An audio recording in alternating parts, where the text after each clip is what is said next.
When we first started out, you would have thought you were in Oregon. There were oak and pine and rhododendrons, although obviously not in bloom. And it just looked like Oregon.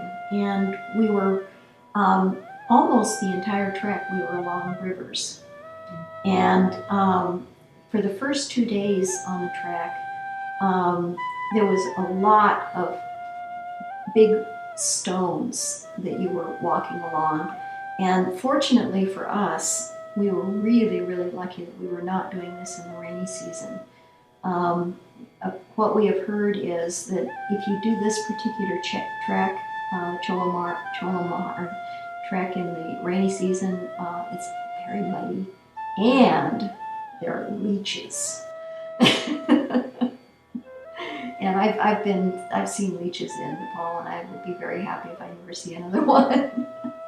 So we had 2 days in that area, and then on the third day we were moving out of the trees out into the above tree line, and that's when we began to see the yaks. And one of the things that we got to do was we had lunch inside a woman's home, and that was just really, really such a treat and so special. What we had is we had the 10 of us, and then we had 21 animals, and it was kind of a combination of horses and mules and donkeys, or maybe just donkeys and horses. And then there were 8 support people. There was Tenzing, and then there were 4 wranglers who were dealing with the horses, and then there was a cook, and then 2 people who were helping with the cook. And we essentially had small day packs, and everything else went on the horses' backs. And typically they would have huge bamboo baskets, and then things would be crammed into these bamboo baskets, and there would be, one basket on one side and one basket on the other.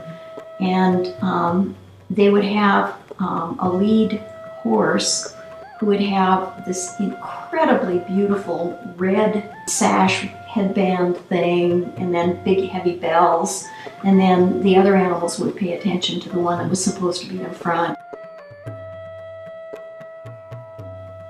First day when we were in Paro, we went to the tiger's nest, and that really, John Leary, is just a wonderful, wonderful person. He and his wife Sharon were on the trip, and he, after we finished the tiger's nest, he said, "Well, I could go back to Portland today, and that would be just fine. I've gotten everything I wanted out of the trip." It's just this absolutely spectacular place that is, you hike about, maybe 2,500 feet or 3,000 feet to get up there. And it's just on the edge of a cliff. Literally, they have created this monastery on the edge of a cliff, and it's been there since the 7th century. But one of the things that is just so astonishing is the prayer wheels and prayer flags and the chorten, absolutely everywhere. One of the things that I wish I had done to prepare was to read more about Buddhism. That I think Bhutan is the most spiritual place I've ever been in my life. They really practice their faith. And the whole business about the monarchy and gross national happiness and the way people treat other people.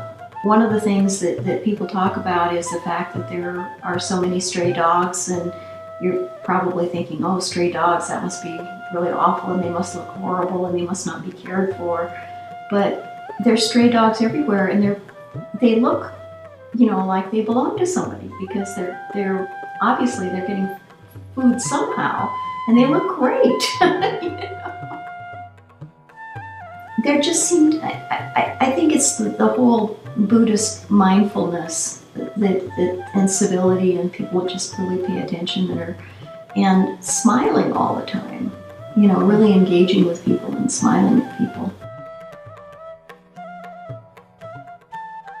It is a magical place, and you just kind of feel as though you are tremendously lucky to be there, and you hope that your concerns and bad thoughts about what's going to happen are wrong, wrong, wrong. That I think they're doing everything they can to make it, not have bad consequences. But it's unintended consequences. It's very hard not to have things happen. Tiger's Nest was wonderful, but what we were doing is we were on the Chomahari Trek, and there is this place, and I'm looking at my notes here, it's Jangothana, and from there you are at the base of the peak, Chomahari. And one of the things that I had not known is Bhutan considers their mountains to be sacred, and they will not allow anybody to climb them, which I think is wonderful. I'm sure, climbers are very frustrated by that, but too bad. I think one of the things that I really enjoyed the most was having my daughter come to a family Thanksgiving gathering, and we've done a lot of traveling together.